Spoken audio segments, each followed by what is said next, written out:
Sai IAS academy पर आप सभी का स्वागत है।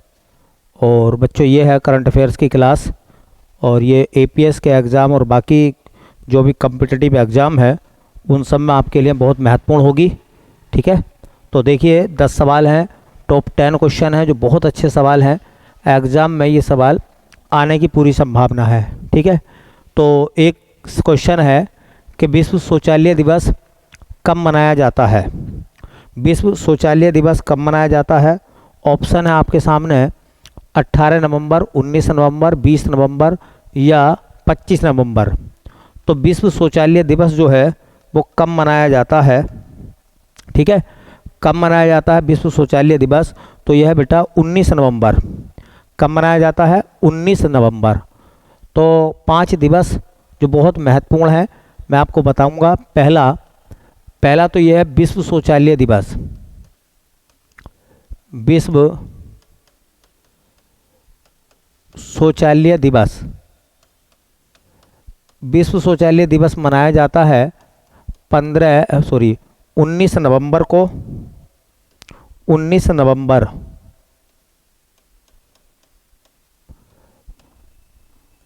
उसके बाद में 20 नवंबर में एक दिवस मनाया जाता है, विश्व बाल दिवस। ये भी याद रख लो, विश्व बाल दिवस।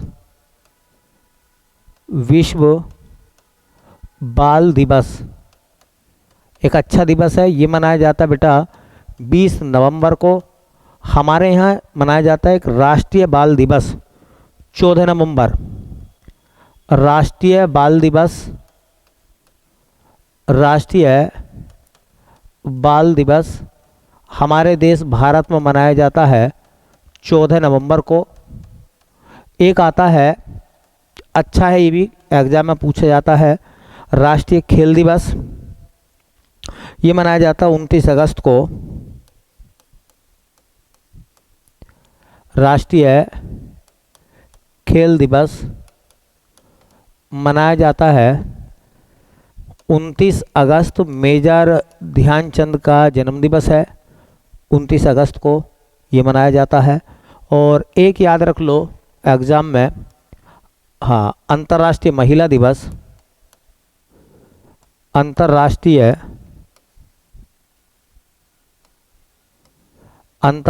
महिला दिवस, और बेटा ये मनाया जाता है 8 मार्च को। कब मनाते हैं? 8 मार्च को। ठीक है, तो हमसे पूछा था सवाल में, ये ऐसा भी पूछा जा सकता है कि अभी हाल ही में विश्व शौचालय दिवस कब मनाया गया है? तो ये मनाया गया है 19 नवंबर को। ठीक है, चलिए अगला सवाल है कि एंटोनिया सुसान बयाट का हाल ही में निधन हो गया है, वे किस देश की हैं? एक देश की रहने वाली थी एंटोनिया, हाँ, सुसान बयाट। ये किस देश की रहने वाली थी जिनका अभी हाल ही में निधन हुआ है? तो देखिए बेटा, देश था उनका इंग्लैंड। इंग्लैंड की वो रहने वाली थी। ठीक है, नाम जरूर याद रखें, एंटोनियो या एंटोनिया सुसान बयाट। एंटोनिया सुसान बयाट ये किस देश की रहने वाली थी? तो देश इंग्लैंड। एक्चुअल में ये है कि ये नाम हमारे लिए क्यों महत्वपूर्ण है। ये नाम क्यों महत्वपूर्ण है, चर्चा में ये नाम क्यों चला? क्योंकि इनका जो संबंध रहा है बेटा, संबंध रहा है, ये एक उपन्यासकार हैं। ये एक उपन्यासकार थी, नाम है उनका एंटोनिया सुसान बयाट। एक्चुअल में क्या है, ये एपीएस के लिए इसलिए महत्वपूर्ण सवाल है क्योंकि इनकी एक पुस्तक जो बड़ी फेमस हुई, और एपीएस में पुस्तकें पूछी जाती हैं, इसलिए आपके लिए तो बहुत महत्वपूर्ण है एपीएस के लिए। इनकी जो पुस्तक है जो लिखी गई थी, पोजीशन ए रोमांस, किताब का नाम क्या बेटा? Position A romance. एपीएस वालों कान खोल के सुन लीजिए, आपके लिए बहुत अच्छी है। कुछ भी नहीं पूछेगा तो ये पूछ लेगा कि बताओ पोजीशन ए रोमांस पुस्तक को किसने लिखा है। तो नाम उनका एंटोनिया सुसान वयाट, इंग्लैंड की एक उपन्यासकार हैं। बुकर पुरस्कार उनकी किताब को मिला था, है ना, तो इसलिए नाम भी बहुत फेमस है। एक उपन्यासकार रही हैं, नोवेल लिखती थी वो, और उनके नोवेल का एक नाम था पोजीशन ए रोमांस। तो पोजीशन ए रोमांस की लेखिका कौन थी? क्योंकि ये नाम चर्चा में चला तो किताबें भी चर्चा में चलेंगी। हो सकता है आपसे ये वाला सवाल एग्जाम में पूछ ले। ठीक है, चलिए बेटा अगला सवाल देखेंगे। क्वेश्चन नंबर 3, भारत सरकार ने किस ब्रांड के आटे के लिए 100 मोबाइल वैन को हरी झंडी दी? भारत सरकार ने किस ब्रांड के आटे के लिए 100 मोबाइल वैन स्टार्ट की हैं? गेहूं का आटा, सरकारी आटा किस ब्रांड के नाम से बेचा जाएगा या बेचा जाएगा? बेचने के लिए 100 मोबाइल वैन को हरी झंडी दे दी है। उस आटे का नाम, ब्रांड का नाम सरकारी आटा, राष्ट्रीय आटा, भारत आटा या इनमें से कोई नहीं। तो उसका सही आंसर बेटा भारत आटा। कौन सा है? भारत आटा। तो देखो जो दो ब्रांड बना रहे हैं, आटे की ब्रांड का नाम है और एक है दाल की ब्रांड। तो आटे की जो ब्रांड है जिस नाम से मार्केट में बेची जाएगी उसका नाम है भारत आटा। भारत आटा ब्रांड का नाम है जिसके लिए 100 मोबाइल वैन जो है भारत सरकार ने लॉन्च कर दी हैं। और ये जो भारत आटा है ये 27 रुपये 50 पैसे, 27.5 रुपये प्रति केजी लोगों तक पहुंचाया जाएगा। 27.50, 27.5 रुपये प्रति किलोग्राम। और जो दाल वितरित की जाएगी उसका नाम हो जाएगा भारत दाल। और बेटा याद रखें भारत दाल के जो रेट होंगे वो 60 रुपये प्रति किलोग्राम भारत दाल मिलेगी। ठीक है, तो याद रखें कि भारत सरकार ने जो लोगों तक आटे को पहुंचाने के लिए जो ब्रांड बनाया है तो उस ब्रांड का नाम पूछ लेंगे आपसे। भारत आटा, सरकारी आटा या राष्ट्रीय आटा, हिंदुस्तानी आटा, कैसा आटा है? तो आपको याद रखना है उसका नाम है भारत आटा। और जो दाल है उस दाल को नाम दिया गया है भारत दाल। ब्रांडों के नाम है ये। ठीक है, अच्छा सवाल है, पेपर में मिल जाएगा। और ये ऐसे क्वेश्चन ही एग्जाम में पूछे जाते हैं।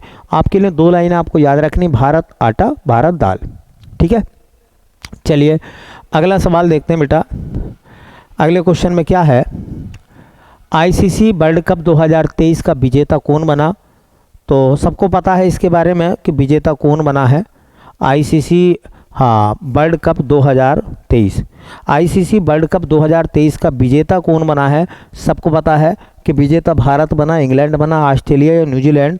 ठीक है, तो भारत जो है इसका विजेता बना है। इससे जुड़े हुए कुछ सवाल आपको याद रखने हैं क्योंकि एपीएस में खेल जगत है, इस वजह से। देखिए ICC world cup, ICC world cup 2023, cricket का आईसीसी वर्ल्ड कप 2023 हुआ। पहला सवाल ये पूछा जाएगा आपसे कि बताइए बेटा ये इसका आयोजन कहाँ हुआ था? तो आईसीसी वर्ल्ड कप हुआ था भारत में, हमारे देश ने मेजबानी करी। दूसरा सवाल आपसे पूछा जाएगा कि इसका कौन सा संस्करण था? कौन सा संस्करण है इसका? ये तो 6वां छठा संस्करण, 13वां संस्करण हुआ था। 13वां संस्करण हुआ था ये इसका 13वां संस्करण था बेटा, है ना। फाइनल मैच कहाँ खेला गया? तो जो फाइनल मैच था,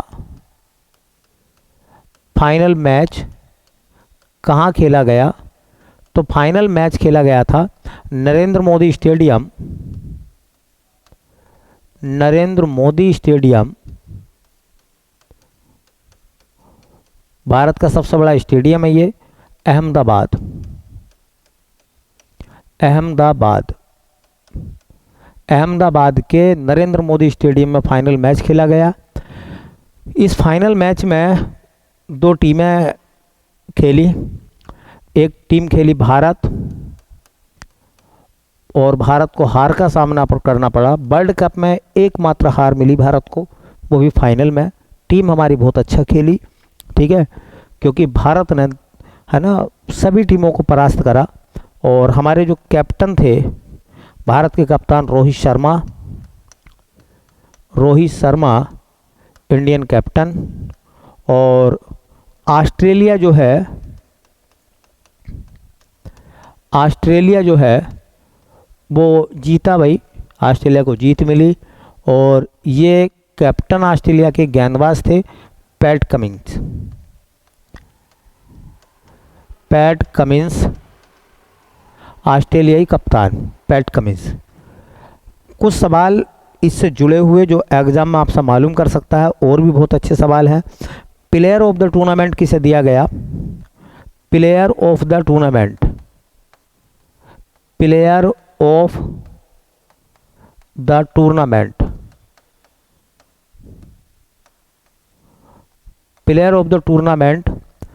विराट कोहली। सबसे ज़्यादा रन उन्होंने बनाए विराट कोहली ने सबसे ज़्यादा रन बनाए विराट कोहली ने। हाँ,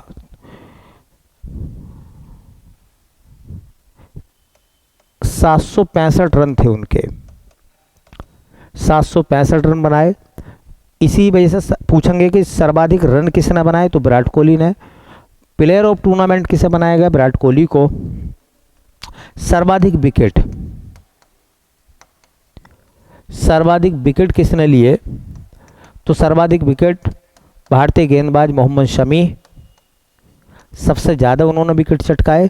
7 मैचों में 24 विकेट। वो 7 मैच ही खेले थे और 7 मैचों में उनको 24 विकेट प्राप्त हुए मोहम्मद शमी को, है ना।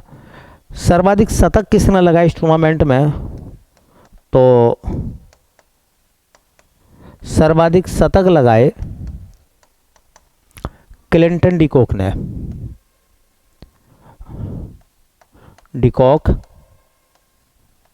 4 शतक उनके नाम थे, और वो रहने वाले थे साउथ अफ्रीका के। सबसे ज़्यादा 4 शतक उन्हीं के नाम थे। सबसे ज़्यादा रन विराट कोहली के नाम थे। सर्वाधिक विकेट मोहम्मद शमी के नाम थे। भारत ये मैच फाइनल में हार गया, और ऑस्ट्रेलिया रिकॉर्ड 6वीं बार, 6ठी बार विजेता बना। ऑस्ट्रेलिया ने 6 वर्ल्ड कप उठा लिए, 13 में से 6 ऑस्ट्रेलिया ने जीत लिए हैं, 13 में से 6, है ना। 2 बार भारत भी जीत चुका है, 1983 में और 2011 में, ठीक है। तो यहाँ से एक सवाल आपके लिए बन सकता था, एपीएस में ऐसे सवाल पूछ लिए जाते हैं, ठीक है। तो ध्यान रखना, ये क्वेश्चन बहुत अच्छा है। अगला सवाल क्या कह रहे हैं, देखो ये कह रहे हैं कि मिस यूनिवर्स 2023 की विजेता का नाम क्या है? हाँ, सेनिस पल्सियोश, रेहन्ना निप्पी, रिविता राय, इनमें से कोई नहीं, ठीक है। तो ये बड़ा शानदार सवाल बनेगा। मिस यूनिवर्स 2023 तो वो बनी है बेटा, निकारागुआ की रहने वाली हैं सेनिस पल्सियोश। तो miss universe 2023, miss universe 2023, miss universe की विजेता कौन बनी है बेटा? तो विजेता का नाम है सेनिस पल्सियोस। सेनिस पल्सियोस जो है बेटा किस देश की रहने वाली हैं? तो देश है निकारागुआ। कभी कभी ना देश पूछ लेते हैं, कहाँ की है? निकारागुआ। निकारागुआ की राजधानी मानागुआ, और ये उत्तरी अमेरिका का एक देश है, ठीक है। अब थोड़ी सी बात अगर हम देखें कि भारत का प्रतिनिधित्व किसने किया था इस वर्ल्ड कप में, तो देखो भारत का प्रतिनिधित्व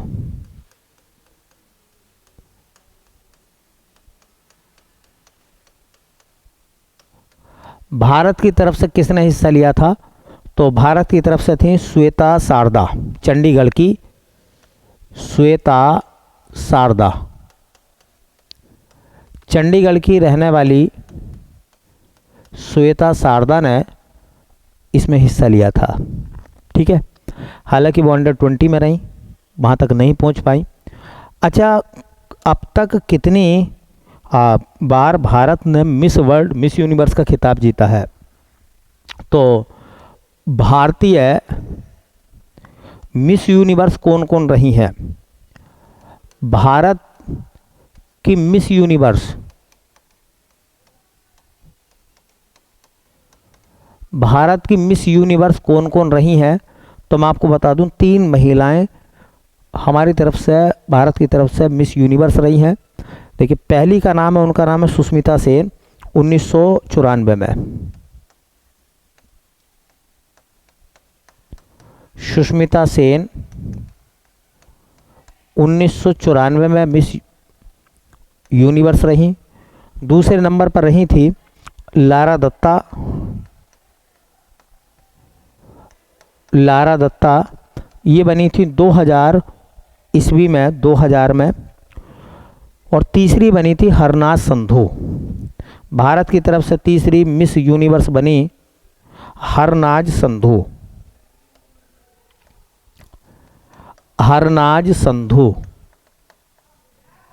हरनाज संधू जो हैं वो 2021 में मिस यूनिवर्स चुनी गई थी, मिस यूनिवर्स चुनी गई थी। तो ये वो भारत की महिलाएं हैं जिन्होंने मिस वर्ल्ड का, मिस यूनिवर्स का खिताब जीता है। भारत का प्रतिनिधित्व 2023 में श्वेता शारदा ने करा है, जो कि चंडीगढ़ से हैं। और विजेता हैं हाँ सैनिस पल्सियोस, निकारागुआ की। देश भी मालूम कर सकते हैं और आपसे बेटा हाँ नाम भी मालूम कर सकते हैं किसने मिस यूनिवर्स का खिताब जीता है 2023 में। ठीक है, 2 ही बातें हैं मुख्य रूप से। भारत की पहली मिस यूनिवर्स बनी थी सुष्मिता सेन, दूसरे नंबर पर लारा दत्ता और तीसरे पर हरनाज संधू।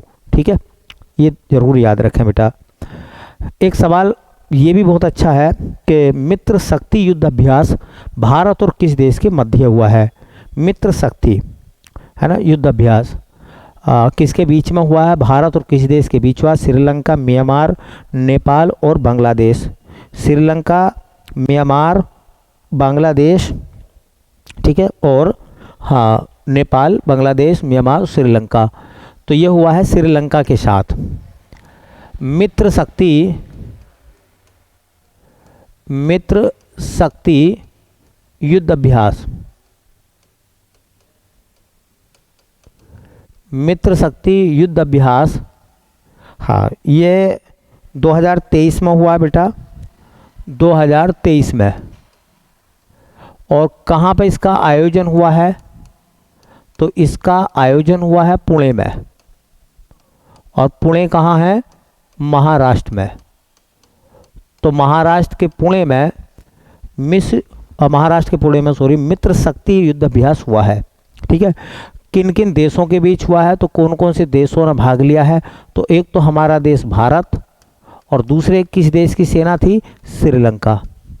तो भारत और श्रीलंका की सेना के मध्य एक युद्ध अभ्यास हुआ पुणे महाराष्ट्र में, जिसका नाम है मित्र शक्ति युद्ध अभ्यास। युद्ध अभ्यास भी याद रख लें, क्योंकि ये एक्सरसाइज जो है वो एग्जाम में पूछ ली जाती हैं आपसे, है ना। तो एपीएस के एग्जाम में करंट अफेयर्स के तौर पर ऐसी चीज़ों को पूछ लेंगे, इसलिए आप तैयार रहें थोड़ा सा।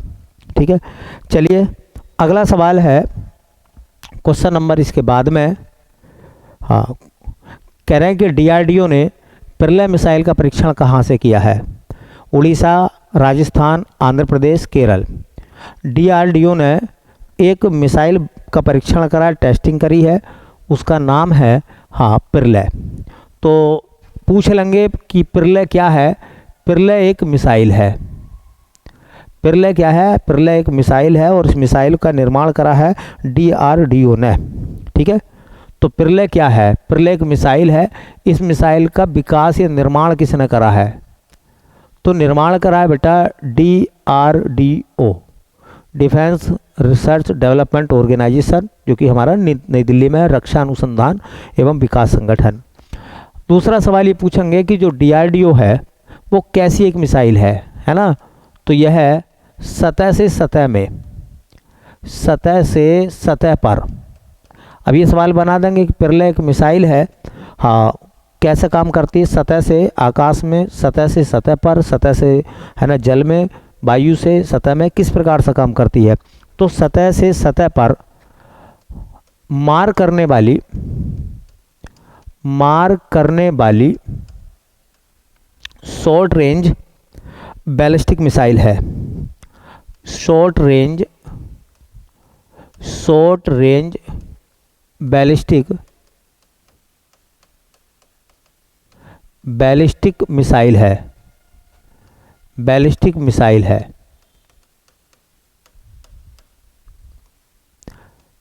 अब जैसे ये नाम है ना SRB, short range ballistic missile है। SRB या SRBM यहाँ तक लिख लो। तो शॉर्ट रेंज बैलिस्टिक मिसाइल है प्रलय।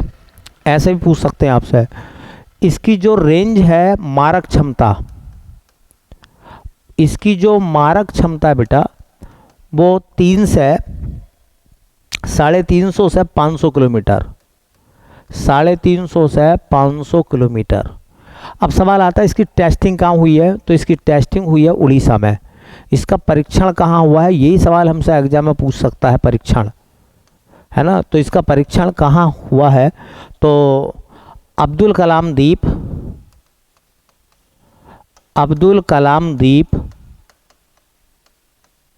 और अब्दुल कलाम द्वीप कहाँ भैया? हाँ, उड़ीसा में। तो उड़ीसा के अब्दुल कलाम द्वीप पर इसकी टेस्टिंग हुई है। इतना भी तुमसे पूछ लेगा कि प्रलय क्या है? प्रलय क्या है? एक चक्रवात का नाम है, एक सुपर कंप्यूटर का नाम है, एक मिसाइल का नाम है, या एक लड़ाकू विमान का नाम है। तो भी सवाल एक नॉर्मल बन जाएगा। प्रलय याद रखें, प्रलय एक मिसाइल है, SRMB short range ballistic missile है।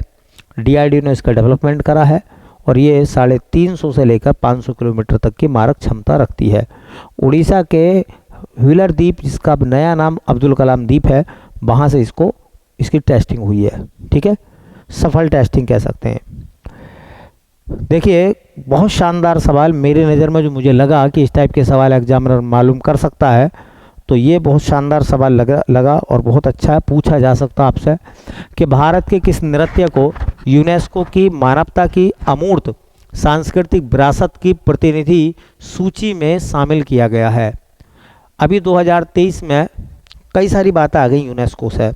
2023 में भारत के 2 स्थलों को यूनेस्को की विश्व धरोहर सूची में शामिल किया गया। एक है जो कलकत्ता में, हाँ, जो रविन्द्रनाथ टैगोर का एक आश्रम शांति निकेतन, और दूसरा हाँ होयसल के मंदिर। फिर मैंने एक दिन और आपको बताया था कि रचनात्मक शहरों की जो लिस्ट जारी हुई है यूनेस्को की, उसमें भारत के 2 शहरों को शामिल किया गया है। ग्वालियर जो संगीत का शहर है, और एक शहर और बताना है आपको। अगर आपने सही से पढ़ा है तो कमेंट करके बताना कि वो रचनात्मक शहर जो है, हाँ, क्रिएटिव सिटीज़ जो मैंने आपको बताए थे, तो दूसरा क्रिएटिव शहर कौन सा है जो भारत का शामिल हुआ है यूनेस्को में? ठीक है, और अभी शामिल हुआ 2023 में। अगर आपने पिछली क्लास से देखी है तो इसका जवाब कमेंट में आप देना। ठीक है, रचनात्मक शहर 2 शामिल हुए, ग्वालियर मैंने बता दिया, दूसरा आपको बताना है। ठीक है, हाँ, दूसरा आपको कमेंट में बताना कौन सा है। अब ये सवाल बड़ा शानदार क्वेश्चन है। एग्जामिनर ऐसे सवालों के लिए हाँ तैयार रहता है। मानवता की अमूर्त सांस्कृतिक विरासत, मानवता की अमूर्त सांस्कृतिक विरासत की प्रतिनिधि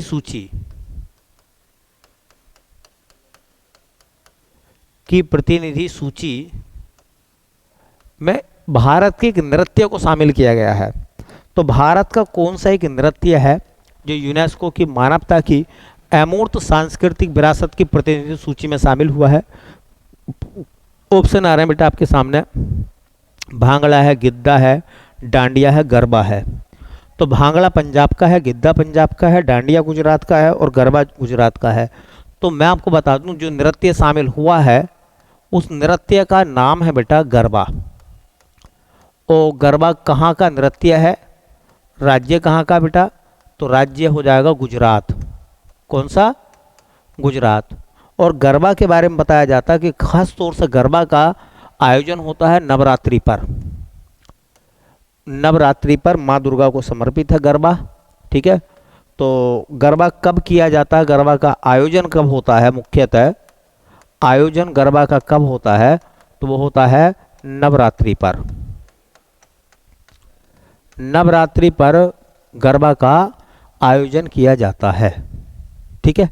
बहुत अच्छा सवाल है, बहुत शानदार सवाल है। मेरे हिसाब से तो ये एग्जाम में आने लायक सवाल है, ठीक है। चलिए एक और सवाल देखते हैं, अगला क्वेश्चन क्या कह रहे हैं। किस देश की महिला पत्रकार नरगिस मोहम्मदी को शांति का नोबेल पुरस्कार 2023 दिया जाएगा? शांति का नोबेल पुरस्कार जिस महिला को दिया जाएगा उन महिला का नाम क्या है, ये बेटा आपको बताना है। सॉरी, किस देश की है ये आपको बताना है, ठीक है। तो ऑप्शन आ रहे हैं इराक, ईरान, सऊदी अरब और कतर, ठीक है। इराक, ईरान, सऊदी अरब और कतर। बहुत शानदार सवाल है, बहुत ही अच्छा है। शांति का नोबेल 2023, शांति का नोबेल जो दिया जाएगा 10 दिसंबर को 2023 वाला, ये दिया जाएगा किसको? नरगिस मोहम्मदी को। तो उनका नाम क्या है जिनको मिलेगा ये? उनका नाम है नरगिस मोहम्मदी। एक्चुअल में क्या है कि महिलाओं के हकों की लड़ाई उन्होंने ईरान में लड़ी है। तो ईरान में महिलाओं के हक में उन्होंने लड़ाई लड़ी है। फिलहाल वो जेल में बंद है ना, जेल में बंद है। और मैं उनके बारे में जब मैंने पढ़ा तो मैंने सुना उनके बारे में कि उन्होंने ईरान के अंदर महिलाओं के डेवलपमेंट के लिए, उनकी मांग के लिए आवाज़ उठाई है। और वो अपने जीवन में 12-13 बार जेल में भी जा चुकी है ना। और लेकिन उन्होंने लंबी जेल भी काटी है। फिलहाल अब भी वो जेल में है, ठीक है। और लगभग कहा जाता है कि वो 8 साल से अपने परिवार से, बच्चों से नहीं मिल पाई हैं। और वो आज भी जो है महिलाओं के उत्थान के लिए काम कर रही हैं। तो थोड़ा सा इस बात से याद रखना, नाम है उनका नरगिस मोहम्मदी। किस देश की रहने वाली हैं? तो देश है ईरान। ईरान की रहने वाली है नरगिस मोहम्मदी। और ये ज़रूर याद रखना ये ज़रूर याद रखना उनकी एक पुस्तक भी है। तो जो बच्चे एपीएस की तैयारी कर रहे हैं वो किताब भी इनकी ज़रूर पढ़ें। एक किताब है इनकी, आ सकती है एग्जाम में, उसका नाम है white torture. White torture, white torture, हाँ, interviews with Irani, interviews with Irani, हाँ, वुमेन प्रिजनर्स, वुमेन प्रिजनर्स। हो सकता है कि इतना नाम आ जाए, वाइट टॉर्चर। वाइट टॉर्चर को किसने लिखा है? तो लिखा है नरगिस मोहम्मदी ने। और इनको मिल लिया है शांति का नोबेल 2023 में, ठीक है। बहुत अच्छा नाम है। एक बात और मैं आपको बता दूं, शांति का नोबेल पुरस्कार पाने वाली वो 19वीं महिला हैं, ठीक है। शांति का नोबेल पाने वाली ये 19वीं महिला हैं। 19वीं महिला हैं जिनको शांति का नोबेल मिला है, ठीक है। बहुत शानदार सवाल है ये। सवाल एग्जामिनर ऐसे सवालों को ढूंढ ढूंढ कर रखता है। ढूंढ ढूंढ कर रखता है। बहुत अच्छा सवाल है, बन जाएगा, पूछ लेंगे आपसे। ठीक है, चलते हैं आज का आखिरी सवाल और 10वां सवाल। क्या कह रहे हैं बेटा, देखो, भारतीय महिला क्रिकेट टीम का मुख्य कोच किसे नियुक्त किया गया है? इंडियन वुमेन जो क्रिकेट टीम है उसके मुख्य कोच कौन बने हैं? भारतीय महिला क्रिकेट टीम, भारतीय महिला क्रिकेट टीम, भारतीय महिला क्रिकेट टीम के मुख्य कोच, भारतीय महिला क्रिकेट टीम जो है उसके मुख्य कोच कौन बने हैं? अमोल मजूमदार, सुलक्षणा नाइक, झूलन गोस्वामी, मिताली राज, कौन किसको बनाया गया है? तो जो भारतीय महिला क्रिकेट टीम है उसके मुख्य कोच हैं जो अभी बनाए गए हैं, हाँ, मुख्य कोच का नाम है अमोल मजूमदार, अमोल मजूमदार, अमोल मजूमदार को बनाया गया है। और एक सवाल याद रख लें, भारतीय महिला क्रिकेट टीम की कप्तान कौन है इस समय?